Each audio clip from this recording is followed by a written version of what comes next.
Serge Oncourt pour son nouveau roman, donc Nature humaine, paru aux éditions Flammarion, roman qui a obtenu le prix Femina il y a quelques mois maintenant. Bonsoir Serge Oncourt, merci d'avoir accepté de participer à cette rencontre virtuelle. On devait évidemment vous recevoir à la librairie, nous en sommes empêchés, mais voilà, on est ravis de pouvoir transformer l'essai de cette manière, d'autant que votre roman Nature humaine est vraiment un coup de cœur de nombre des libraires de dialogue. Donc, Serge Oncourt, vous êtes l'auteur de plusieurs livres, parmi lesquels on peut citer UV, paru aux éditions de La Dilettante. Il a reçu le prix France Télévisions en 2003, puis aux éditions Flammarion, L'Idole, Combien de fois je t'aime, L'amour sans le faire, Repose-toi sur moi, puis Chien loup en 2018, qui a reçu le prix du roman d'écologie et le prix Landerneau.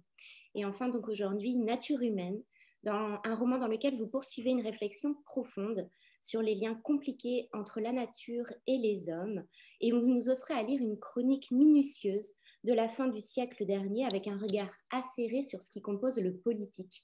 Et je reprends ici les mots de Romain, le libraire du rayon littérature, qui a beaucoup aimé votre roman. De multiples thèmes traversent votre livre que nous allons tenter d'évoquer ensemble. Citons la force de frappe du progrès qui a tendance à écraser, la transformation aussi d'un monde qui mène à une perte de sens, une histoire d'amour particulière et sublime, la dichotomie entre le monde urbain et le monde rural, et d'autres thèmes encore qui ils fourmillent dans votre roman. Donc, pour mettre un tout petit peu de contexte, l'histoire se déroule de 1976, un été de grande sécheresse à la fin de l'année 1999, chahuté par une grande tempête. Nous sommes dans le Lot, dans la famille Fabrier, et l'on suit en particulier Alexandre, le fils, celui qui va donc reprendre la ferme familiale. On le suit de la fin de son adolescence jusqu'à sa vie d'homme 25 ans plus tard. Nature humaine se lit comme une chronique d'un temps passé. Vous nous faites aller d'un jour à un autre, d'une année à une autre, avec parfois des mises en avant de ce qui se passera ensuite. Vous vous attardez sur quelques années marquantes, charnières, qui nourries de faits voilà, qui touchent vraiment ici à l'émotion collective. Et cette première question, pourriez-vous nous expliquer finalement comment ce roman s'est construit? La construction du roman, en fait, oui, c'est vrai qu'il est, il est d'une construction à la fois simple mais complexe, enfin, parce qu'on la toute première scène est 99, la toute fin 99 et cette tempête à la veille de l'an 2000, qui est un événement qui quand même, moi, m'avait marqué, enfin, il n'y a pas que moi d'ailleurs, mais en tout cas, je m'en suis souvenu, quoi. Le fait d'avoir, à la veille du passage à l'an 2000, une tempête gigantesque, une double tempête, même en France, il y a eu 2 tempêtes. Je l'ai vu comme une prémonition. Enfin bon, voilà, ça m'a pas rassuré sur l'an 2000 et ce qui allait venir après. Et puis en même temps, je l'ai fait résonner avec 76. Voilà,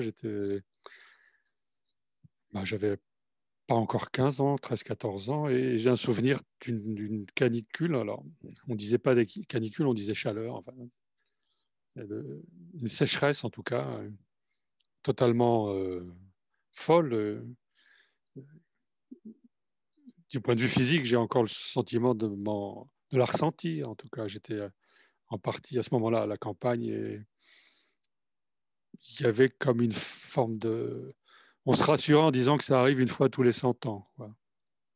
Je me souviens de ma grand-mère disant ça. Enfin, c'était un peu le discours, hein, sécheresse comme ça arrive parce qu'il n'avait pas plu pendant des semaines. Enfin, c'était quelque chose de considérable, hein. Les camions de l'armée, les berliers de l'armée allaient livrer de l'eau pour remplir les abreuvoirs. Enfin bon, c'était colossal. Et puis bon, ben, on s'est dit, c'est arrivé, puis ça arrivera dans 100 ans. Bon, ben moi, ça, je ne peux plus l'entendre de la même façon aujourd'hui et même en 2000, quoi. On a bien vu quand même ça. Il y a des choses qui se répétaient. Alors, mon inquiétude est, d'une certaine façon, je voulais faire un panorama un peu de notre histoire récente à tous, et d'ailleurs ceux qui sont nés, oui, ceux qui ont une vie à cheval entre les 2 siècles et entre les 2 millénaires, parce que c'est quand même une période, c'est pas banal ça, de franchir, de passer le cap d'un siècle et le cap d'un millénaire. dans l'histoire de l'humanité, ça n'arrive pas si souvent. Et ben, nous, ça aussi, c'est quelque chose, je trouve qu'on le souligne pas assez. Vous voyez, c'est comme l'âge de bronze, on le date, alors 1500 après Jésus-Christ jusqu'à 1000, etc. Enfin, il y a des bandes comme ça. Bon, ben, l'an 2000, 2000 après Jésus-Christ, c'est là, on rentre dans l'âge de quoi? C'est un peu la question que je me pose, moi. Bon. Et alors, évidemment, il y a des tas toute une documentation possible pour savoir où on en est du réchauffement climatique, etc. Mais je voulais, à hauteur d'homme, d'expérience humaine, montrer un peu cette transformation du monde que je fais partir de 75, c'est-à-dire cette sécheresse, et puis les premiers hypermarchés qui s'implantent comme ça dans des... Alors moi, je choisis le Lot parce que je connais bien, et que j'ai de la famille, et que c'est un territoire un peu symbolique pour moi, hein, une sorte de campagne très en retrait, quoi. Mais à partir du moment où il y a un hypermarché à Cahors, à Figeac, etc., bah, la vie change, le monde change. Et ce mouvement-là, bah, j'ai voulu le rassembler au travers de l'histoire d'une famille. Hum, Avez-vous choisi cette période donc, qui court des années 76 à l'aube des années 2000, donc à la toute fin de l'année 1999, considérant qu'elle pouvait être mise en miroir avec celle que finalement nous vivons aujourd'hui? Est-ce que c'est aussi quelque chose qui vous a traversé l'esprit au moment de l'écriture? Oui, parce que alors, le projet initial, c'était d'écrire de 76 jusqu'à 2020, parce que je voulais comme embrasser cet en 2000, cette sorte de Mont Blanc temporel. Là. Je voulais faire les deux versants. Seulement, quand je suis arrivé à l'an 2000, j'avais déjà près de 500 pages. Pourtant, mon roman n'est pas bavard. Enfin, en tout cas, j'en ai beaucoup enlevé. Mais malgré tout, j'ai j'ai dû, euh, j'ai dû me résoudre à le faire en deux étapes, finalement, en me disant que bon, ben, je ferai la suite, 2000-2020. Sachant qu'en 2020, je voulais inventer une catastrophe écologique, c'est-à-dire les arbres perdent leurs feuilles, etc. Bon. Alors, bon, ben, finalement, en 2020, il s'est passé autre chose. Ce qui fait que parce que quand on écrit, en tout cas moi, mais je crois que c'est vrai de tous les écrivains, on écrit son roman dans son coin on se dit tiens, il va se passer ça, puis personne d'autre le sait que soi, hein, finalement, et puis je vais arriver en 2020 et paf, les arbres perdent leurs feuilles. Ben non, je peux pas, ça je peux plus le faire. Donc, c'est-à-dire que le réel m'a volé ma fin, enfin ma fin, qui n'est pas la fin absolue, c'est le début d'autre chose pour nous tous. Mais alors là où est-ce qu'on va alors, c'est 2021 maintenant qui est la résolution de cette crise. Souhaitons-le très fortement.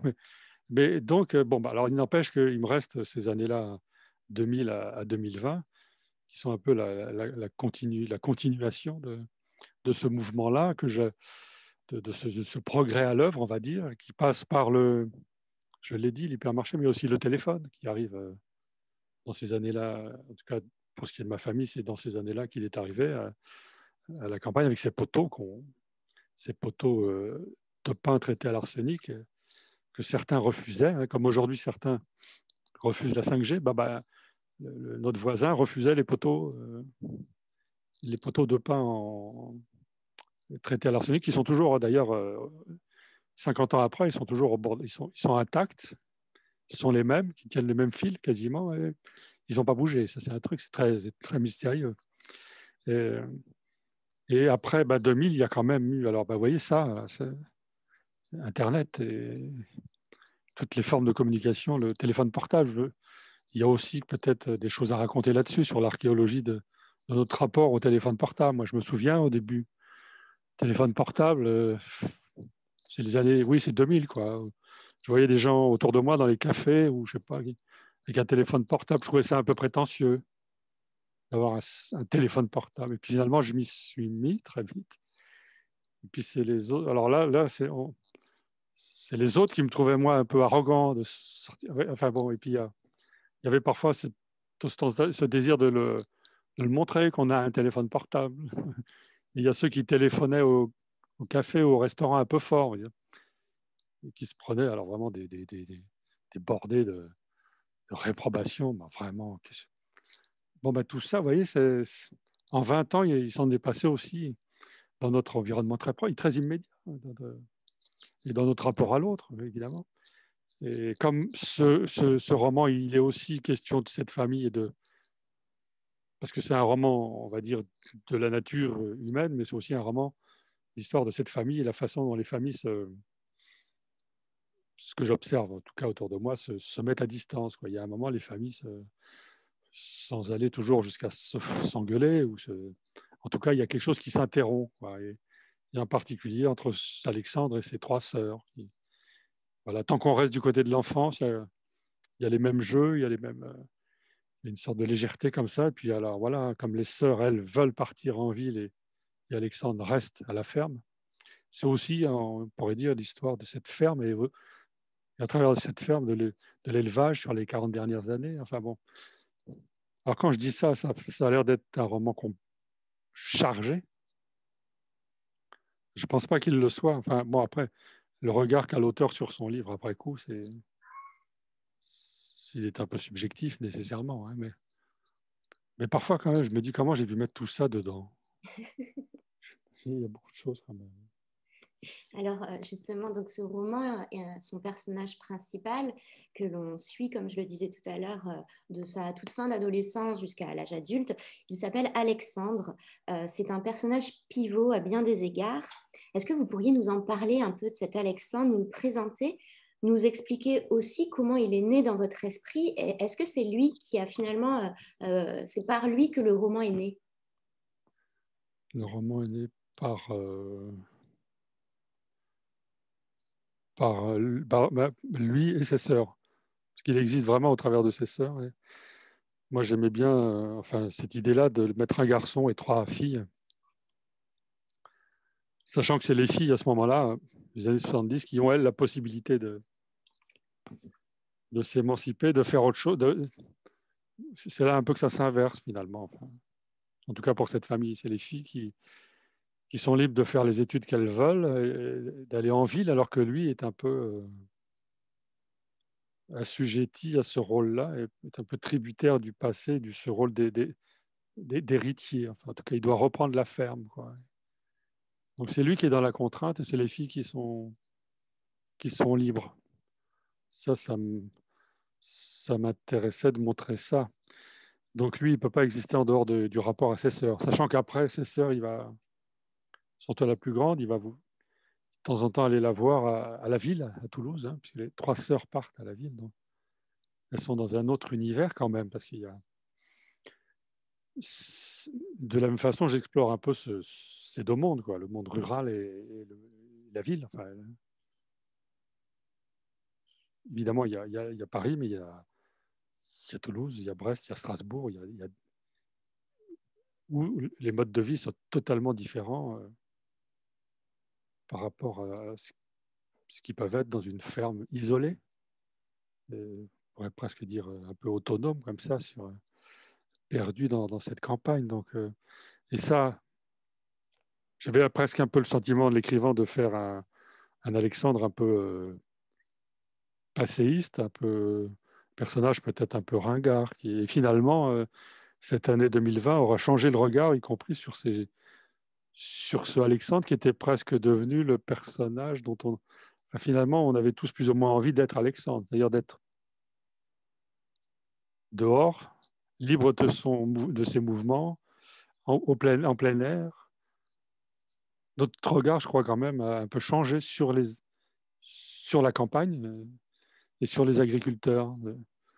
En 2020, il s'est passé un peu ça quand même, quoi. Et c'est curieux, ça c'est des résonances qui sont un peu involontaires, de la même façon qu'Alexandre ne veut pas prendre l'avion, hein. Mon personnage lui a prêté ça de moi, quoi, entre autres choses. Bon. Le fait de ne pas aimer l'avion, de refuser l'avion, c'est-à-dire refuser cette possibilité de trahison géographique qui nous permet maintenant de passer d'une heure à l'autre, d'un jour à l'autre, de l'hémisphère sud à l'hémisphère nord, tout ça. Enfin bon, c'est quelque chose qui m'agace, moi, mais c'est un combat un peu vain et solitaire. Et Bon, voilà, ça, je l'ai prêté à Alexandre.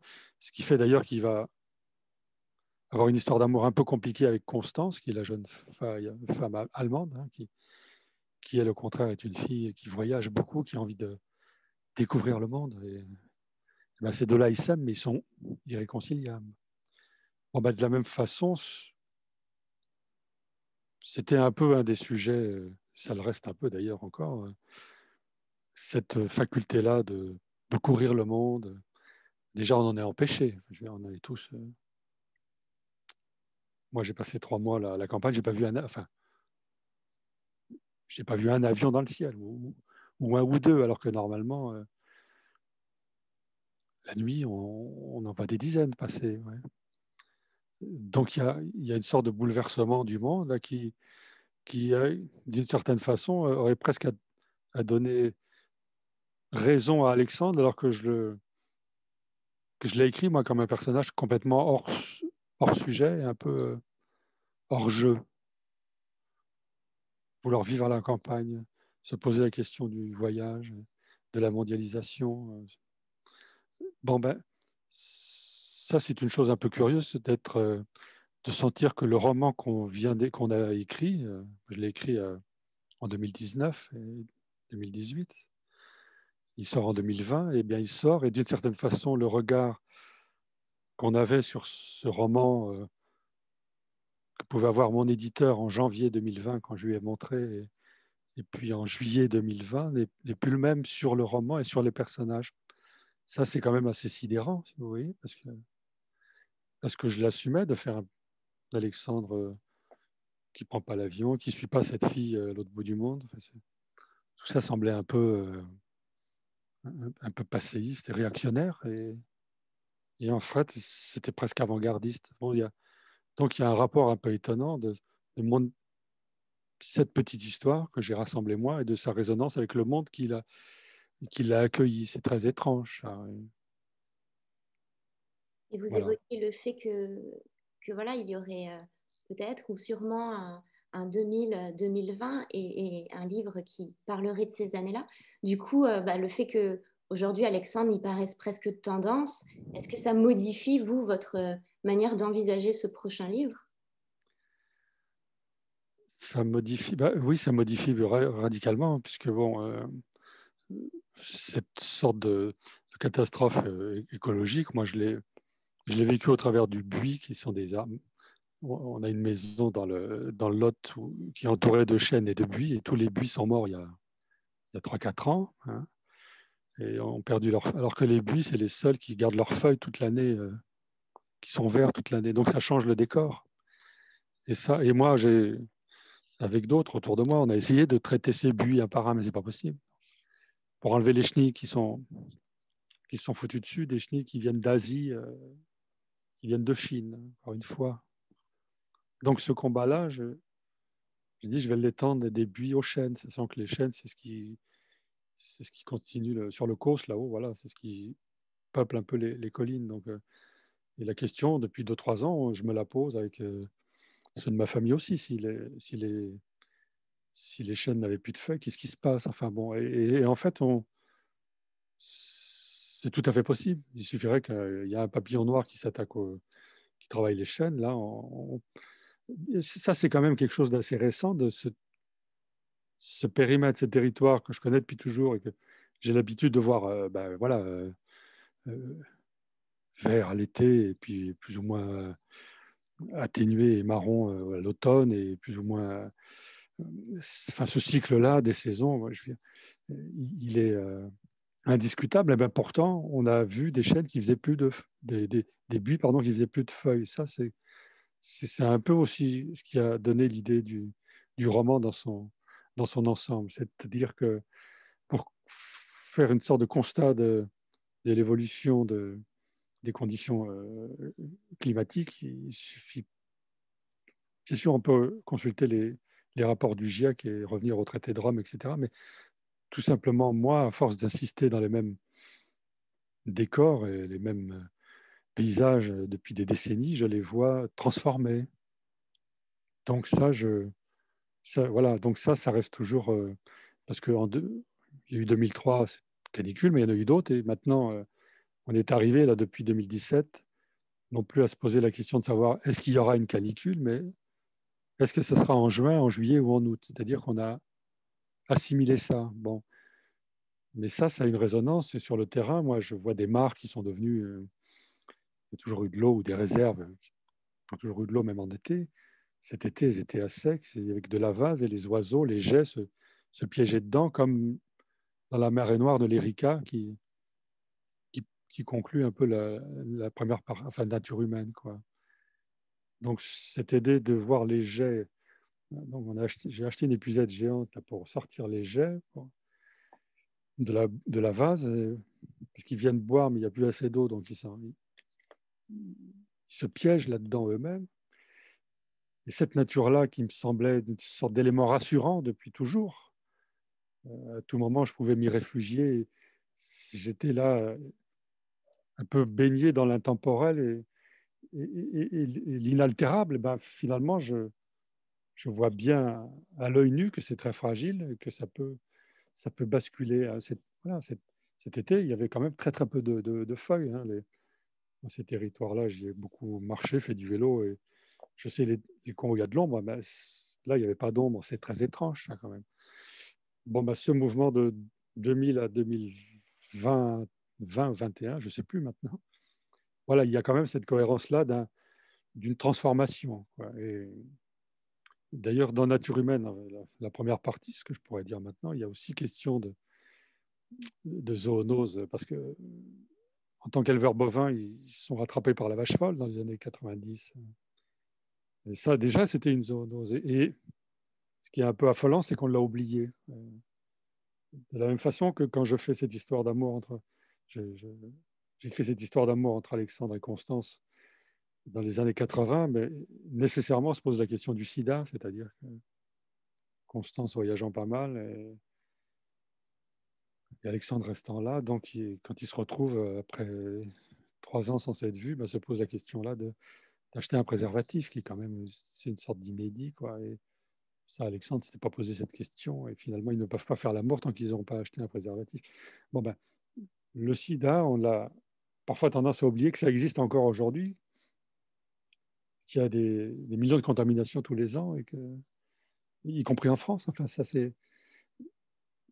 donc, tous ces éléments-là, il y a presque une forme de cohérence un peu logique à arriver à cette situation dans laquelle on est aujourd'hui, qui est une sorte de zoonose qui a réussi, quoi. C'est la vache folle qui a réussi, ou c'est le sida qui s'est comme ça disséminé beaucoup plus largement et plus vite que le sida ne l'a fait lui-même. Enfin, c'est quand même.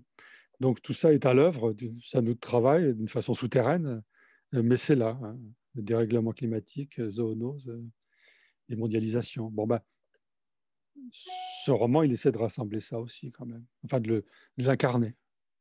Donc là, vous parliez tout à l'heure, vous parliez de ces poteaux électriques qu'on avait installés, qu'on a installés pour les lignes téléphoniques et qui tiennent toujours debout. On se demande comment. Vous parlez là à l'instant du sida. Dans votre livre aussi, on peut lire des pages sur la catastrophe de Tchernobyl. Est-ce que est-ce qu'à travers Nature humaine, vous vouliez aussi pointer du doigt le fait qu'on oublie vite les choses? Oui, ah oui, oui, oui, parce que la tempête de 99, nous, on l'a vécu d'une façon un peu.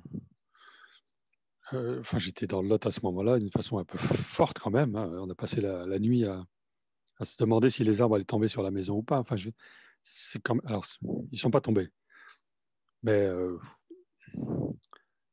voilà, ça a été quand même un sale quart d'heure. Et puis le lendemain, quand on est sorti, alors il y avait on aurait dit,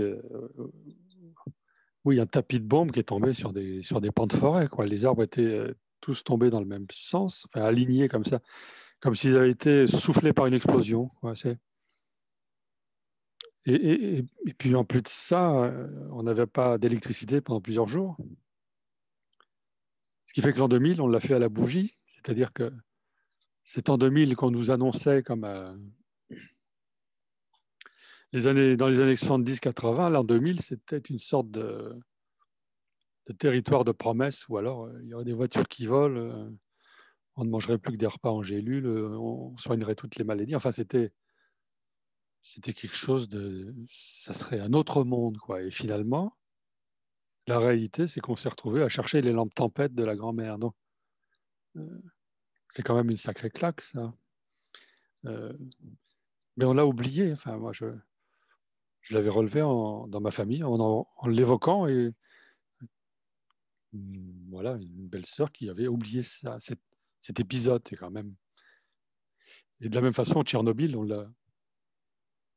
l'a oublié, même s'il y a eu Fukushima qui nous a un peu rappelé.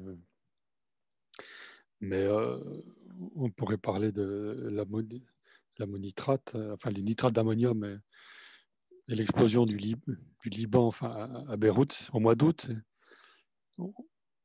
Quand il y a eu ce AZF à Toulouse, on s'est dit, bon, ça au moins, ça n'arrivera plus jamais. Stocker des centaines de kilos, des tonnes de nitrate d'ammonium comme ça dans un hangar, on ne le fera plus. Et ben, on découvre qu'à Beyrouth, il y avait 3000 tonnes de nitrate d'ammonium en plein centre-ville. Enfin, c'est des choses, c'est complètement.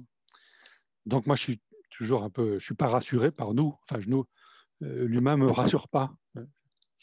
On oublie vite.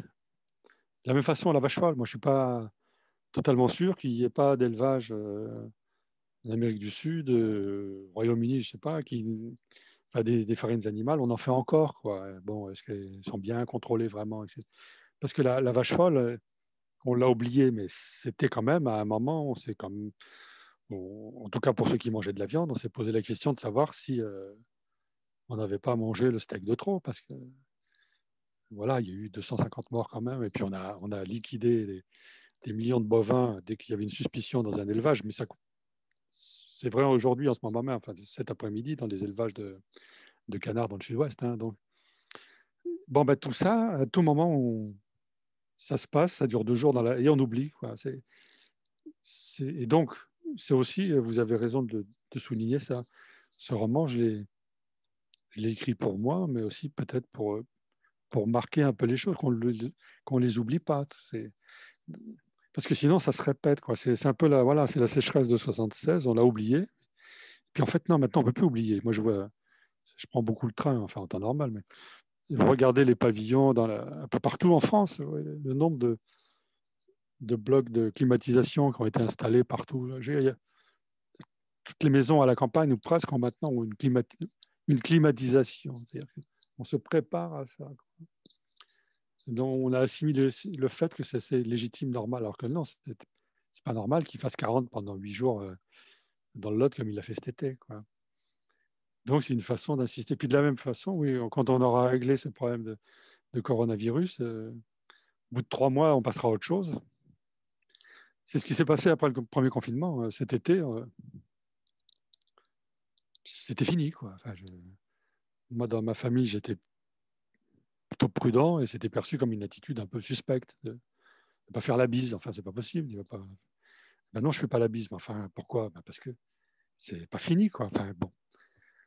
Bon, ben ça, voilà. Donc, il y a ce partage, hein, effectivement. Cette nécessité d'oubli, elle est vitale. Il y a un moment, il faut passer à autre chose. Mais il y a des choses quand même qu'il faut garder en tête. Quoi, hein. Bon, le nucléaire, on n'est plus concerné. Enfin, il n'y a plus d'accidents récents catastrophiques, tant mieux. Mais enfin, quand même, en 86, quand ce truc-là arrive, en plus l'Ukraine, c'est pas loin. Enfin, c'était la Russie à l'époque, mais on a quand même eu les jetons, quoi. Surtout que et ça, je prête à Constance le regard que j'avais. Et ma petite amie à l'époque était allemande, qui, vue d'Allemagne, eux, ils n'avaient pas le même regard sur le nuage radioactif. Ils sortaient pas quand il pleut, sous la pluie, et ils ne laissaient pas jouer les enfants dans les squares. Et ils ne mangeaient pas les légumes, alors qu'en France, on avait le sentiment qu'il ne s'est rien passé. Quoi. Alors que si, du césium, il y en avait. Enfin, bon, donc voilà, nature humaine, il rassemble un peu tout ça, et c'est un peu la nature et les humains, et comment tout ça se livre à une sorte de conflit qui fait que ça se tiraille en permanence et que c'est pas fini. Quoi. On y évoque aussi beaucoup la lutte et l'activisme dans Nature humaine à travers plusieurs figures. Il y a d'abord Cressac, c'est un paysan voisin d'Alexandre, un paysan un peu à l'ancienne, on pourrait dire.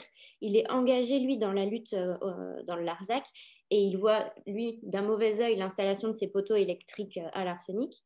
Il y a Chabi et Anton qui sont actifs dans le combat contre les centrales nucléaires, justement. En quoi c'était important pour vous de les mettre à l'honneur, en fait, ces mouvements activistes? Qu'est-ce qu'ils illustrent? Bah, déjà, ils illustrent ce combat-là à cette époque-là, c'est-à-dire c'était au moment où on construisait les centrales nucléaires, en tout cas on décidait de les construire. Et il y avait des militants très motivés, en particulier. Alors, en Bretagne, ils ont été les plus forts, hein, parce qu'à Plogoff, ils ont carrément empêché le projet de se réaliser. Mais bon, il y en avait partout. Il y avait Fessenheim, Golfech, enfin, je veux dire, c'est vrai que c'était pas rien, c'était quand même autre chose que une antenne 5G, hein, de mettre une centrale nucléaire dans votre département ou dans votre canton. C'est quand même assez rude à avaler, enfin c'est plus rude à avaler qu'un poteau téléphonique ou qu'une antenne relais de Huawei. Hein. C'est une centrale nucléaire. C'est vrai qu'à l'époque, quand on allait voir la construction de temps en temps, comment ce chantier-là évoluait, c'était quand même sacrément angoissant, quoi. Bon. Mais on nous disait, non, il n'y a pas de problème avec ça. Et puis, paf, 86, Tchernobyl, donc quand même. Donc, moi, j'étais pas proprement parlé un militant activiste anti-nucléaire, mais il n'empêche qu'ils étaient là. J'en ai côtoyé. Et puis, certains étaient dans la radicalité d'une action hyper violente, mais c'est aussi l'époque des brigades rouges, de l'ETA, du FLNC. Enfin, il y avait une sorte de récurrence des attentats à l'explosif en France et en Europe, qu'on a oublié, qui nous semble complètement dingue aujourd'hui, mais je ne sais pas, il suffit de regarder la liste des attentats qu'il pouvait y avoir chaque semaine dans les années 80, il y en avait un, quoi. C'était soit un pylône EDF, soit un local du Parti socialiste, soit des, des engins de chantier. Enfin, c'était. Et puis je ne parle pas des attentats de Bologne qui font 86 morts et des choses comme ça. Mais l'action militante, violente, elle était 1000 fois plus féroce qu'elle ne l'est aujourd'hui. Et ça aussi, on l'a oublié. C'est quand même. Alors bon, il y a eu les attentats. On pourrait dire qu'il y a une forme de résurgence à travers des attentats islamistes depuis les années 2000 en France, en particulier, qui donne, qui réactive hein, cette angoisse-là. Mais ces actions violentes, elles étaient quasiment quotidiennes, quoi. Donc ça, je voulais un peu le remettre en tête sur le fait que c'est pas nouveau, qu'il y a des revendications, qu'il y a des militants en lutte, et ça permet un peu de rentrer à l'intérieur au travers d'Alexandre, qui lui va découvrir ces gens-là, ces mouvements-là, au travers de Constance, cette étudiante, parce que lui, Alexandre n'est pas étudiant, donc il va rencontrer ce milieu étudiant où il y a là des activistes, et d'une certaine façon, comme il veut un peu se faire bien voir ou accepter d'eux, il va devenir une pièce maîtresse dans la mesure où lui, étant agriculteur, il a de l'engrais, il a de l'explosif, entre guillemets. Donc, parce que les explosifs, à ce moment-là, se faisaient à partir d'engrais agricoles, quoi. De ces fameuses ammonitrates qui ont explosé à Beyrouth et à Toulouse avant. Enfin bon, tout ça fait que tout ça est intriqué et intimement mêlé sans qu'on s'en rende compte finalement. Alors justement, donc, il y a plusieurs types d'actions militantes et vous en décrivez deux grandes sortes, entre guillemets. La désobéissance civile d'un côté et de l'autre, il y a des actions au contraire beaucoup plus clairement violentes. Est-ce que vous faites une opposition entre ces deux formes de résistance, ces deux formes de lutte? Pour moi, le regard que je voulais porter sur ces mouvements activistes, c'est biaisé un peu, c'est-à-dire que montrer que d'une certaine façon, si Alexandre se retrouve avec eux, c'est pas pour les bonnes raisons. En tout cas, c'est pour ses raisons à lui, et que parfois dans l'action militante, dans l'engagement, il y a aussi des raisons très personnelles, quoi. D'ailleurs, Et- c'est Cressac qui lui dit à Alexandre que militer, c'est égoïste. oui, parce que Cressac, lui, c'est un militant. Alors, du Larsac, cette action qui a duré 10 ans contre l'extension d'un camp militaire dans le Larzac, qui était juste à côté, du côté de l'Aveyron, là, et où se mélangeaient les agriculteurs, les hippies, les, les, les- les jeunes. Mitterrand est venu lui-même faire une grève de la faim d'1 quart d'heure. Enfin, tout ça, c'était quand même une sorte de. Il y avait un côté un peu, en même temps, un peu festif, quoi. Bon, bah là, Alexandre, il y trouve aussi un intérêt. Par certains aspects, Cressac, ça lui permet aussi d'occuper le dimanche, quoi, d'aller militer là-haut et de retrouver sa sœur. Enfin bon, il y a des trucs. Voilà, dans l'action militante, il n'y a pas juste l'obsession de la conquête ou de la quête ou de l'objet, quoi. Il y a aussi tout un environnement.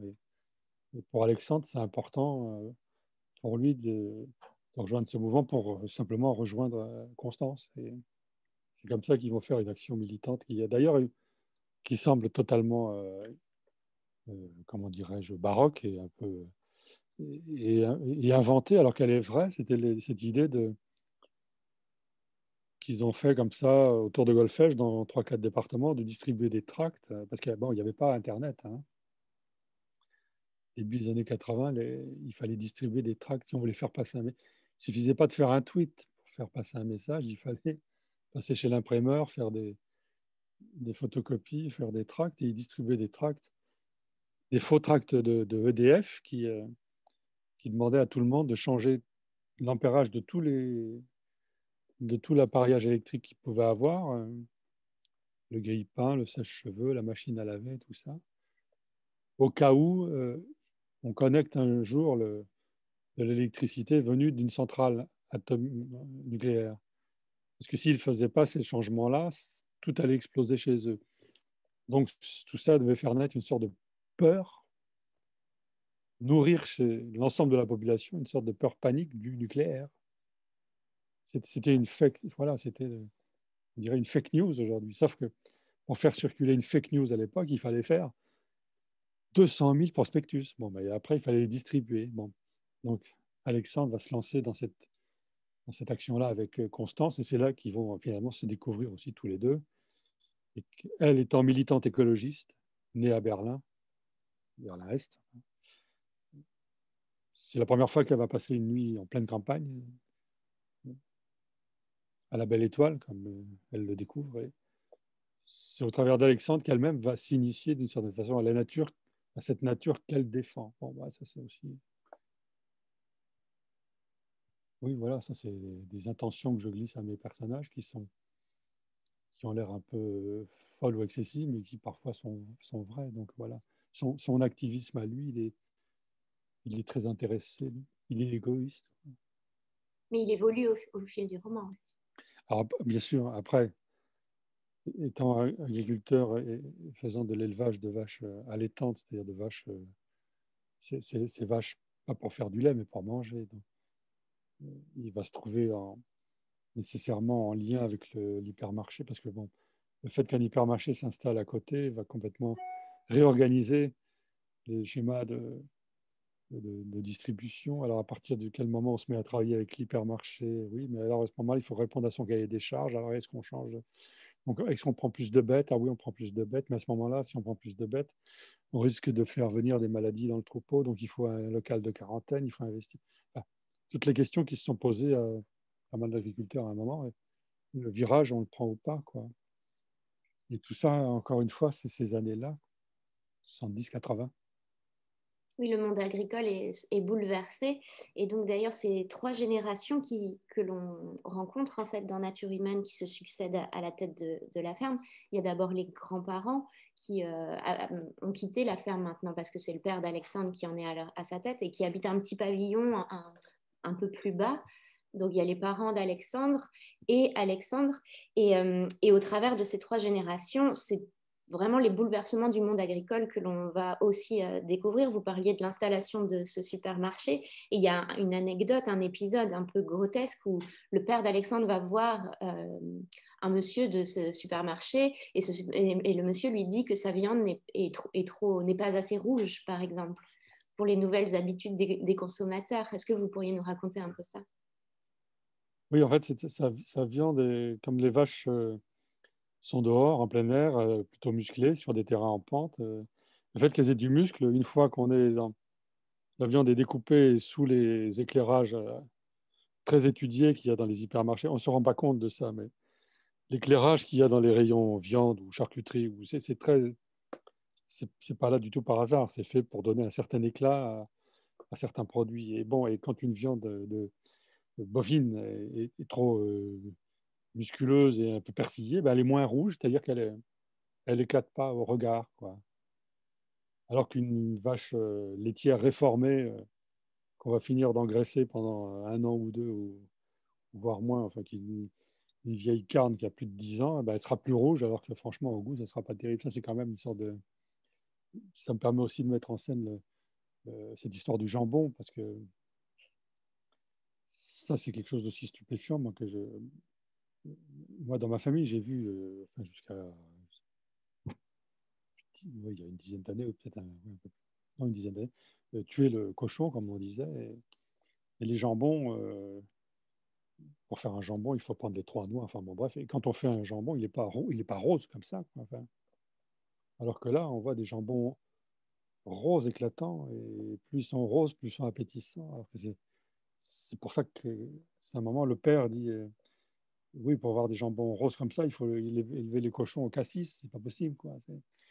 Et donc, à ce moment-là, il y a deux mondes là, qui se perdent de vue. Il y a le monde des agriculteurs qui, d'une certaine façon, travaillent comme on le fait depuis toujours, et puis des attentes du marché qui ne sont pas coïncidentes. Et là, ça coince, quoi. Mais alors, ce qui est peut-être rassurant, c'est qu'aujourd'hui, moi, je vois dans le rayon, parce que je suis attentif à tout ça, et puis que j'aime bien faire des courses, parce que j'aime bien manger, enfin bon, bref. Vous voyez maintenant à nouveau des jambons dans les rayons des supermarchés, et des jambons qui sont un peu gris, sont pas l'air en forme, mais c'est ceux-là qui sont meilleurs pourtant. Enfin bon, tout ça, il faut le réapprendre. Il y a une scène dans le roman que j'ai voulu drôle, c'est quand un photographe de publicité vient faire des photos dans le jardin, dans leur pré, là, parce qu'ils ont une ferme qui est magnifique, perdue dans la campagne. Il fait des photos pour le jambon Herta, là, le jambon, les choses simples, ouais, qui était un jambon des années 80-90, qui était rose comme des joues, quoi. Enfin, c'est hein, plus que ça, mais enfin, bon, on aurait dit que bon, bah, il vient faire ses photos chez cette famille, et ça permet de les faire, ce photographe et le père, ça les permet de les faire discuter, et on voit que ne parle pas du tout de la même chose. Et en même temps, ça, je me suis amusé à le faire, oui. Ils prennent en photo le jambon posé sur un rondin comme ça dans le pré, et puis à un moment, le photographe se rend compte qu'il y a une vache au fond là, qui gêne, quoi. Il faudrait. Non, lui, c'est pas une vache. Ah ben, c'est quoi alors? Ben, c'est un taureau. Ah, c'est pas pareil. Non, c'est pas pareil. Donc, si tu veux qu'il dégage, ben, il va falloir lui demander gentiment. Enfin bon, tout ça. Faire communiquer un peu le citadin et le rural d'une façon, montrer à quel point ça communique. Enfin, je veux dire, ça se connaissait plus. Bon, ben ça, c'est un mouvement qui va jusqu'aux années 2000, peut-être 2010, mais là-dessus, il y a quand même un progrès. On va dire qu'on a peut-être intégré que le fait qu'un jambon soit trop rose n'était peut-être pas un très bon signe, et que ça valait peut-être le coup de voir ce qu'il y avait sur l'étiquette de ce jambon, parce que il y a du jambon, il y a du cochon, mais il n'y a pas que ça, il y a d'autres choses. Donc, allons jeter un œil. Et ça, c'est quand même quelque chose d'assez récent. Les applications comme Yuka, tout ça, vous savez, c'est 2016, 2017. Enfin, c'est très récent qu'on peut. Et puis demain, je pense qu'on fera tout ça avec notre téléphone. On le mettra sur le produit, et puis on aura la composition complète, et puis quelque chose qui nous dira non, tête de mort, ou je ne sais pas quoi. Enfin, ouais.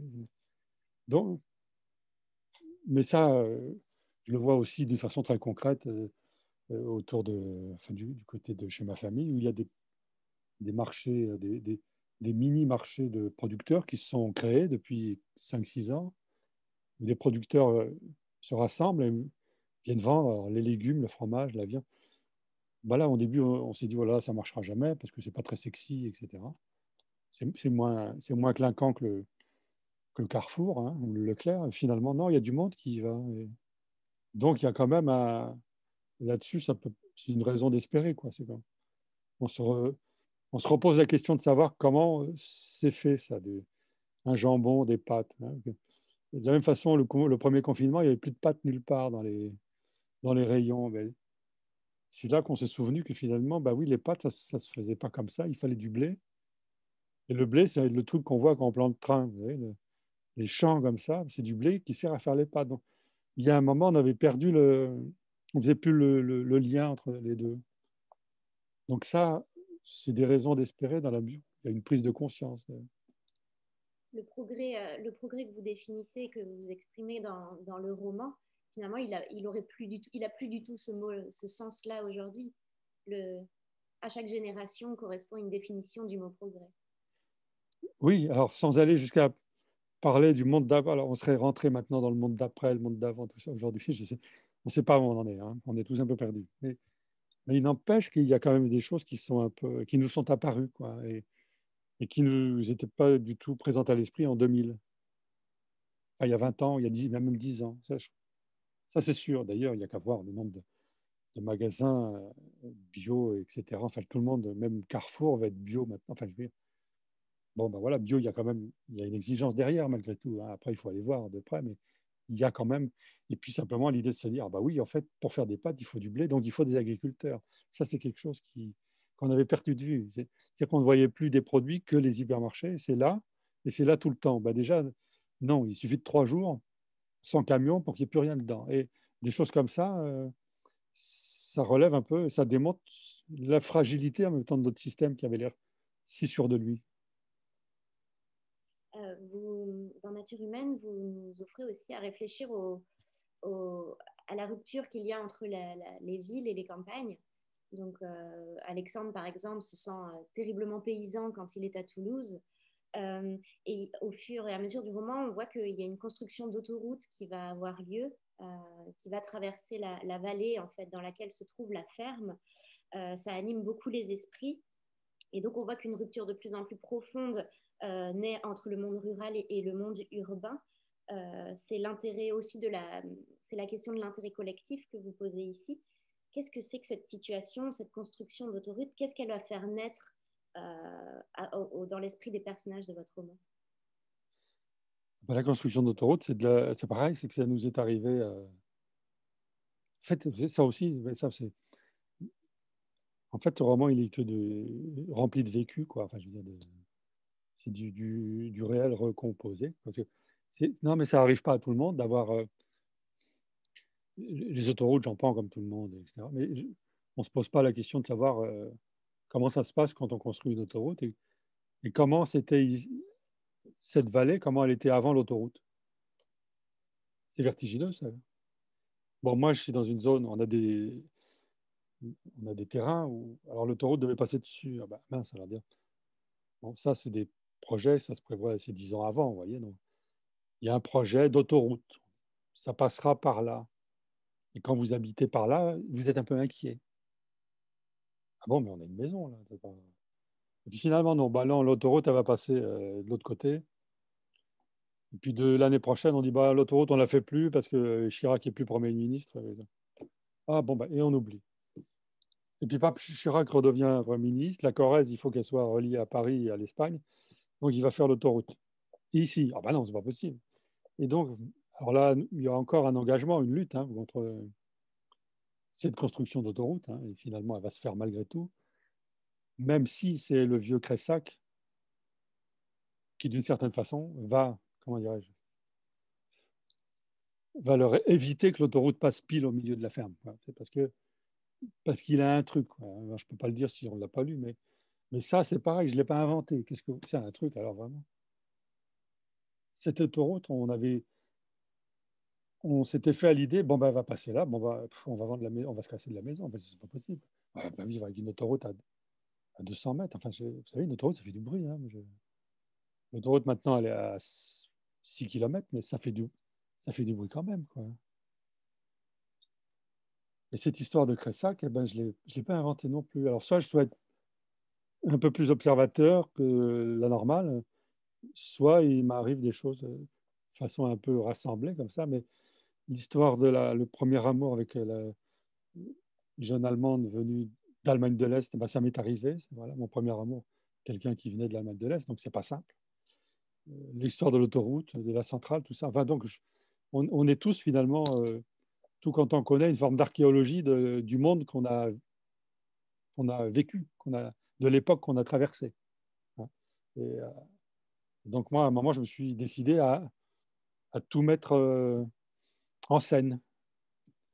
Donc cette autoroute, je sais très bien ce que ça donne une fois que, et ça, c'est pour ça que je voudrais aussi construire le roman, non, finir le roman pour finir de construire l'autoroute et pour montrer à quel point une vallée, une petite vallée de la Rose, là, qui est un endroit paumé, perdu, qu'il est encore d'ailleurs, mais il n'empêche qu'il y a un viaduc qui passe au-dessus à 100 mètres. C'est-à-dire que vous allez dans la vallée, il y a des arbres, hein, et les arbres cachent le viaduc. Mais au-dessus du viaduc, à 100 mètres au-dessus de vous, il y a un bruit comme ça, des camions qui passent, alors on ne voit pas. Ça, c'est quelque chose de complètement dingue. Alors qu'il y a 20 ans, ou il y a même 10 ans, ben ici, il n'y avait aucun bruit et personne qui venait.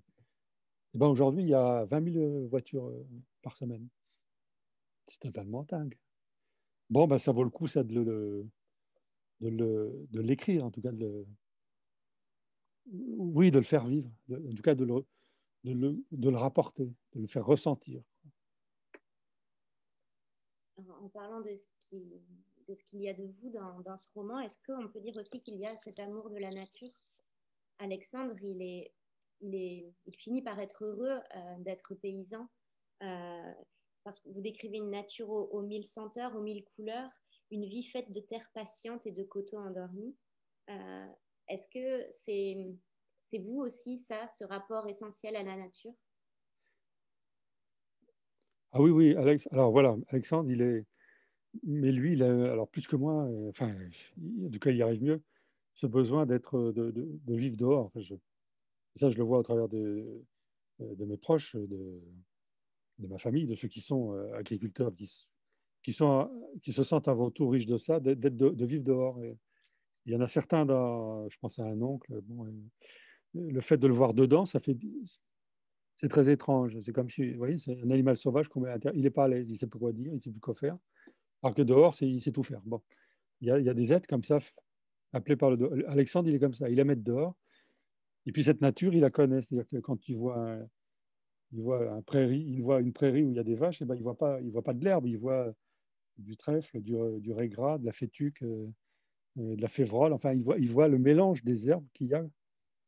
Il y a un moment, il y a des êtres qui ont cette connaissance de la nature, une lecture de la nature plus approfondie que les autres. Et en général, les agriculteurs, il n'y a pas que, évidemment, les botanistes, ou que sais-je, ou les bûcherons. Enfin bon. Je trouve ça fascinant de savoir quel est cet arbre, quel est cet oiseau, une mésange ou un jet ou une pie, faire la différence, quoi. Et puis être complètement à jour dans cette partition-là. C'est-à-dire que voilà, la nuit, quand je suis là-bas, on a une maison qui est vraiment paumée dans la forêt, ben, si il n'y a pas besoin d'être attentif pour entendre plein de choses. Mais si on ne décode pas la partition, ben là, on ne sait pas que c'est une musaraigne qui se fait bouffer par un renard, mais alors que ça fait un boucan terrible et que là, ce sont des chevreuils qui aboient, alors qu'on pourrait se dire que c'est des humains qui cherchent à nous faire peur. Enfin, voilà. Donc Alexandre, il est en plein dedans. Et je me suis, oui, je me suis mis dans sa peau, pleinement dans sa peau. Et il a à peu près mon âge.